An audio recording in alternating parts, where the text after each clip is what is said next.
1498 अरब सागर की लहरों के बीच एक जहाज आगे बढ़ रहा था।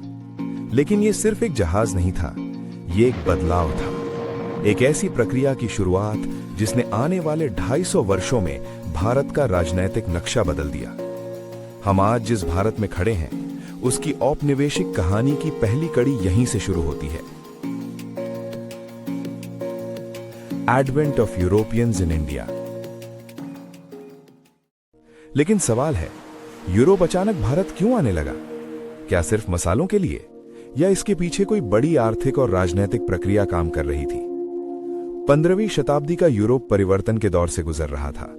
रेनेसांस शुरू हो चुका था, सोच बदल रही थी, नए आविष्कार हो रहे थे, नेविगेशन बेहतर हो चुका था, कंपस, एस्ट्रोलेब, बेटर शिप्स। अब समुद्र सिर्फ डर नहीं था, एक अवसर था। लेकिन सबसे बड़ा कारण था व्यापार।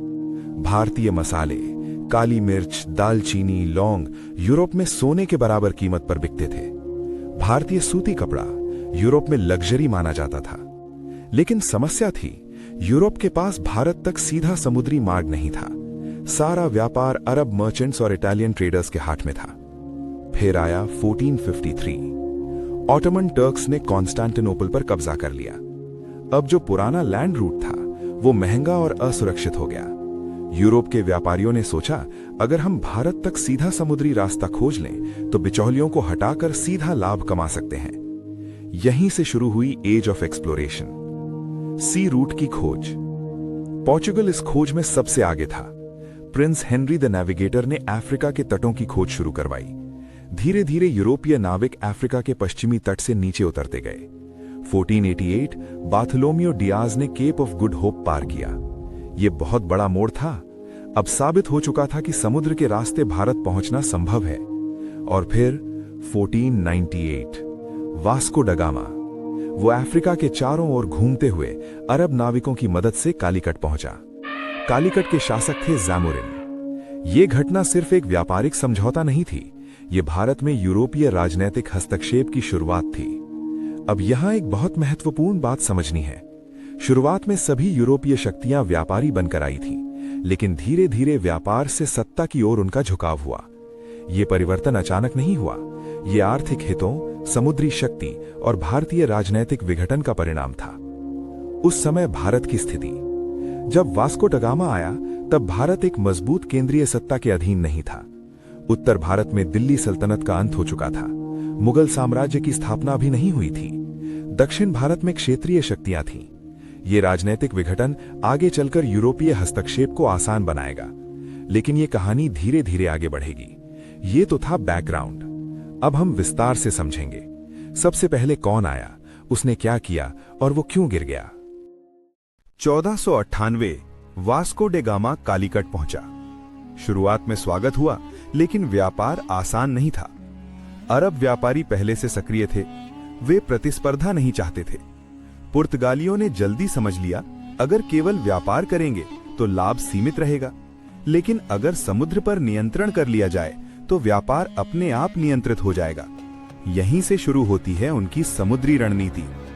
अब आते हैं फ्रांसिस्को डे एल्मेडा पर। वो भारत में पहला पुर्तगाली गवर्नर था। उसने शुरू की ब्लू वाटर पॉलिसी। इसका अर्थ क्या था? समुद्र पर प्रभुत्व। एल्मेडा समझता था, जिसके पास समुद्र है उसके पास व्यापार है। इसलिए उसने मजबूत नौसेना बनाई, बड़े जहाज, भारी तोपें, संगठित युद्ध प्रणाली। धीरे धीरे पुर्तगालियों ने अरेबियन सी पर दबाव बनाना शुरू किया। अब एक महत्वपूर्ण शब्द, कारताज सिस्टम। कारताज एक लाइसेंस था। कोई भी जहाज अगर समुद्र में व्यापार करना चाहता था तो उसे पुर्तगालियों से अनुमति लेनी होती थी। अगर बिना कारताज के पकड़ा गया, जहाज जब्त, माल लूटा गया, कभी कभी जहाज डुबो दिया जाता था। यह केवल व्यापार नहीं था, यह समुद्री नियंत्रण था। एग्जाम पॉइंट ध्यान रखें, पुर्तगालियों ने समुद्र को हथियार बनाया। अब आते हैं सबसे महत्वपूर्ण व्यक्ति पर, अफोंसो डे एल्बुकर्क। यह केवल व्यापारी प्रशासक नहीं था, यह साम्राज्यवादी सोच वाला व्यक्ति था। उसने गोवा पर कब्जा किया। गोवा केवल बंदरगाह नहीं था, यह प्रशासनिक राजधानी बना। एल्बुकर्क की नीति थी स्थायी बसावट, स्थानीय महिलाओं से विवाह को प्रोत्साहन, धर्म प्रचार, राजनीतिक स्थायित्व। अब पुर्तगाली व्यापारी नहीं रहे, वे शासक बनने की दिशा में बढ़ रहे थे। धीरे धीरे उन्होंने नियंत्रण स्थापित किया, गोवा, दमन, दीयू, बेसेन, हुगली। लेकिन ध्यान दें, वे पूरे भारत पर नियंत्रण नहीं कर पाए। वे मुख्यतः तटीय शक्ति थे। अब सबसे महत्वपूर्ण प्रश्न, वे पहले आए फिर भी अंत में क्यों हार गए? कारण समझिए। पहला, सीमित संसाधन। पुर्तगाल एक छोटा देश था, जनसंख्या कम, धन सीमित। दूसरा, धार्मिक असहिष्णुता, जबरन धर्मांतरण, इंक्विजिशन, स्थानीय असंतोष। तीसरा, प्रशासनिक भ्रष्टाचार, अधिकारी निजी लाभ में लगे थे। चौथा, मुगल शक्ति का उदय। 1631 में शाहजहां ने हुगली से पुर्तगालियों को निकाल दिया। ये संकेत था उत्तर भारत में उनका प्रभाव टिकाऊ नहीं है। पांचवा, नई यूरोपीय शक्तियों का आगमन। डच आ चुके थे, इंग्लिश आ चुके थे, फ्रेंच आने वाले थे। अब मोनोपोली समाप्त हो चुका था। अब महत्वपूर्ण वर्षों को जोड़ते हैं। 1488 केप ऑफ गुड होप पार। 1498 वास्को डे गामा भारत पहुंचा। 1510 गोवा पर कब्जा। 1530 गोवा राजधानी बना। 1631 हुगली से निष्कासन। इन तिथियों में उनका उत्थान और पतन छिपा है। अब विश्लेषण कीजिए। पुर्तगालियों ने क्या सिखाया?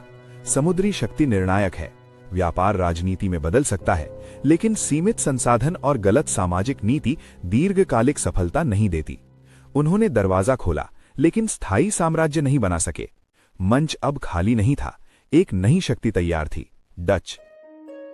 पुर्तगाली के बाद अगली बड़ी यूरोपीय शक्ति थी डच। डच यानी नेदरलैंड्स के व्यापारी। 1602 में उन्होंने बनाई डच ईस्ट इंडिया कंपनी। इसे कहते हैं VOC। ये कंपनी बहुत शक्तिशाली थी। उसे युद्ध करने की अनुमति थी, संधि करने की अनुमति थी, किले बनाने की अनुमति थी, यहाँ तक कि सिक्के ढालने की अनुमति थी। यानी ये केवल व्यापारी कंपनी नहीं थी, ये एक अर्ध सरकारी शक्ति थी। अब सवाल है, डच भारत क्यों आए? उनका मुख्य उद्देश्य था स्पाइस ट्रेड, विशेष रूप से इंडोनेशिया के मसाले। लेकिन भारत भी उनके लिए महत्वपूर्ण था। क्यों? क्योंकि भारतीय वस्त्र स्पाइस ट्रेड के लिए एक्सचेंज में उपयोग होते थे। इसलिए उन्होंने भारत में व्यापारिक केंद्र बनाए। मुख्य केंद्र थे मसूलीपट्टनम, पुलिकट, नागापट्टिनम, चिंसुरा। ध्यान दें, डच का ध्यान पश्चिमी तट पर कम था, वे अधिक सक्रिय थे दक्षिण पूर्वी तट पर। अब पुर्तगाली और डच में अंतर समझिए। पुर्तगाली धार्मिक और साम्राज्यवादी थे, डच अधिक व्यावसायिक थे।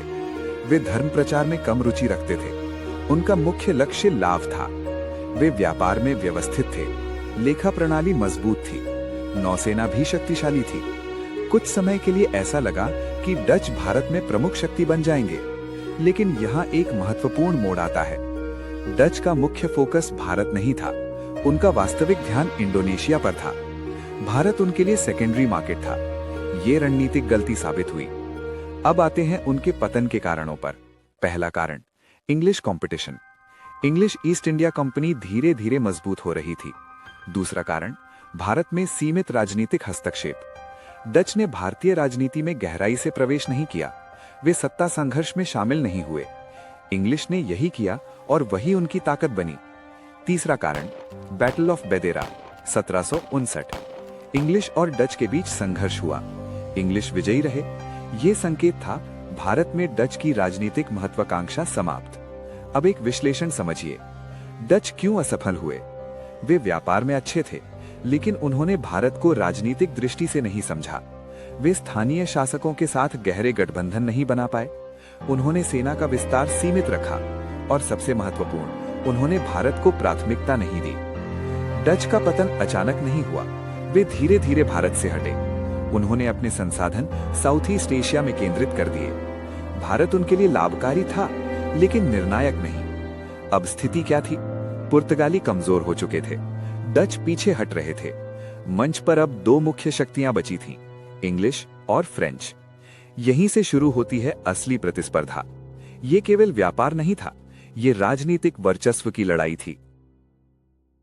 31 दिसंबर 1600 क्वीन एलिजाबेथ I ने एक चार्टर जारी किया। इस चार्टर के माध्यम से स्थापित हुई the English east India company. शुरुआत में ये केवल एक व्यापारिक कंपनी थी। उद्देश्य स्पष्ट था, भारत से व्यापार, मसाले, कपड़ा, कीमती वस्तुएं। लेकिन इंग्लिश रणनीति में पोर्चुगीज और डच से अलग थे। वे धैर्य रखते थे, धीरे चलते थे और परिस्थिति का इंतजार करते थे। अब प्रश्न है, भारत में प्रवेश कैसे मिला? पहला प्रयास किया विलियम हॉकिंस ने। वो मुगल दरबार पहुंचा। सम्राट थे जहांगीर, लेकिन उसे स्थायी अनुमति नहीं मिली। फिर आए सर टॉमस रो 1615। उन्होंने जहांगीर से औपचारिक अनुमति प्राप्त की। ये अनुमति थी व्यापारिक फैक्ट्रीज स्थापित करने की। ये बहुत बड़ा मोड़ था। क्यों? क्योंकि अब इंग्लिश को मुगल सम्राट की मान्यता मिल चुकी थी। अब फैक्ट्रीज शब्द समझिए। फैक्ट्री का अर्थ आज का कारखाना नहीं। उस समय फैक्ट्री मतलब था व्यापारिक केंद्र, जहां माल जमा होता था, जहां व्यापारी रहते थे, जहां लेखा जोखा होता था। इंग्लिश ने सबसे पहले सूरत में फैक्ट्री स्थापित की।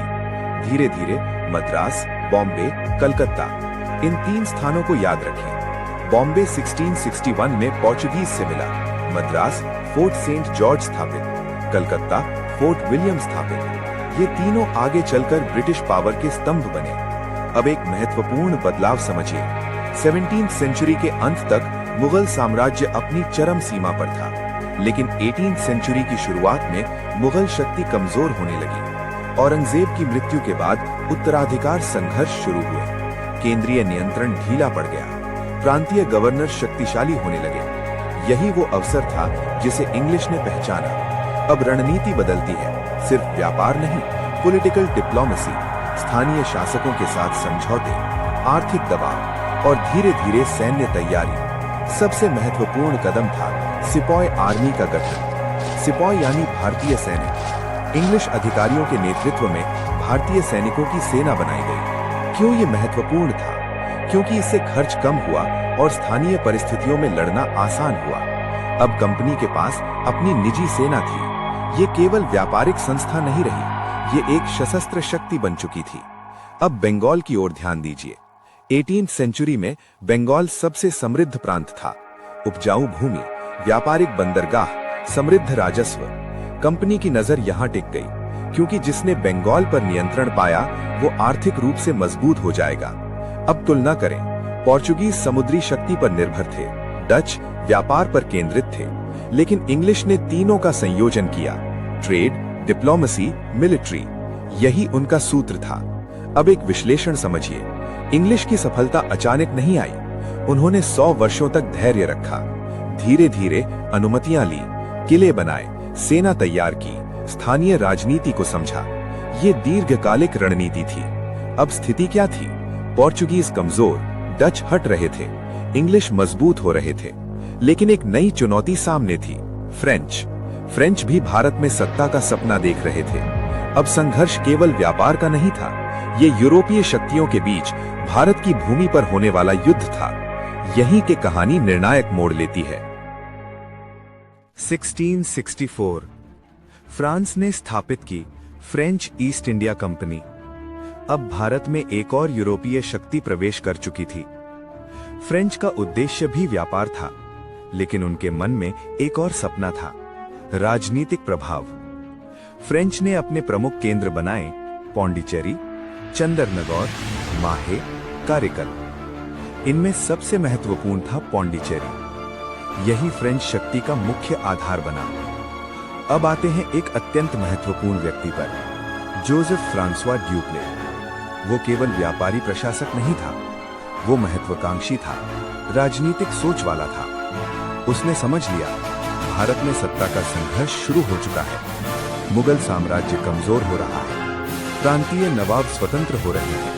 यदि सही पक्ष का समर्थन किया जाए तो राजनीतिक नियंत्रण संभव है। यहीं से फ्रेंच रणनीति बदलती है। उन्होंने स्थानीय उत्तराधिकार संघर्षों में हस्तक्षेप शुरू किया, विशेष रूप से हैदराबाद, कर्नाटक क्षेत्र। फ्रेंच ने एक दावेदार का समर्थन किया, इंग्लिश ने दूसरे का। अब व्यापार पीछे था, सत्ता सामने थी। अब स्थिति समझिए, भारत में 2 यूरोपीय शक्तियां थीं, इंग्लिश, फ्रेंच। दोनों के पास सेना थी, दोनों के पास किले थे, दोनों स्थानीय शासकों से गठबंधन कर रहे थे। संघर्ष असंभावी था। यहीं से शुरू होते हैं कर्नाटिक वॉर्स। लेकिन उससे पहले एक महत्वपूर्ण बात, फ्रेंच की सबसे बड़ी समस्या क्या थी? फ्रांस की सरकार। फ्रेंच ईस्ट इंडिया कंपनी पूरी तरह स्वतंत्र नहीं थी, उसे फ्रांसीसी सरकार पर निर्भर रहना पड़ता था। वहीं इंग्लिश कंपनी अधिक स्वायत्त थी, वो स्वयं निर्णय ले सकती थी, स्वयं धन निवेश कर सकती थी। ये अंतर आगे निर्णायक सिद्ध होगा। अब ड्यूप्ले की महत्वाकांक्षा बढ़ रही थी। उसे विश्वास था, अगर दक्षिण भारत में फ्रेंच प्रभाव स्थापित हो जाए तो इंग्लिश को रोका जा सकता है।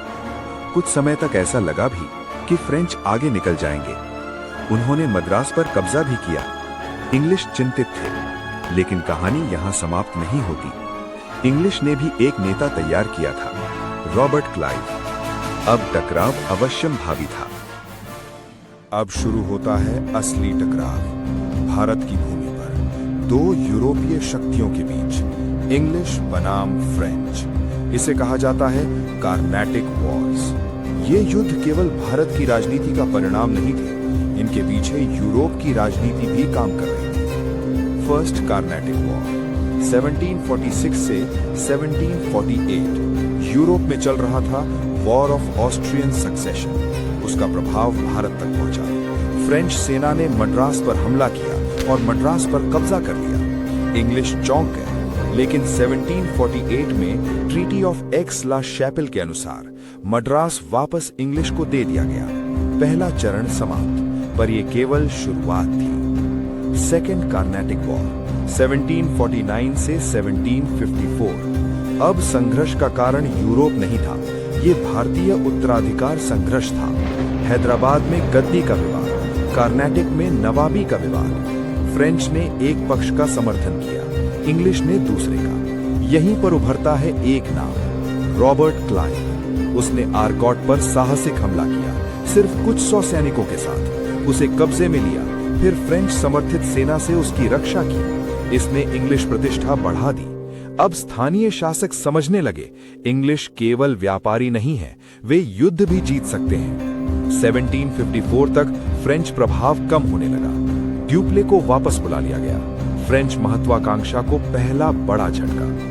थर्ड कार्नेटिक वॉर 1756 से 1763। अब ये निर्णायक चरण था। यूरोप में चल रहा था 7 इयर्स वॉर। उसका प्रभाव भारत में दिखा। 1760 बैटल ऑफ वॉन्डिवॉश। इंग्लिश सेना का नेतृत्व कर रहे थे आयर कूट, फ्रेंच सेना का नेतृत्व कर रहे थे लैली। युद्ध हुआ, फ्रेंच पराजित हुए। ये निर्णायक था। 1763 ट्रीटी ऑफ पेरिस। फ्रेंच को भारत में व्यापार की अनुमति मिली, लेकिन राजनीतिक हस्तक्षेप की नहीं, यानी फ्रेंच शक्ति समाप्त। अब विश्लेषण कीजिए, कार्नेटिक वॉर्स ने क्या तय किया?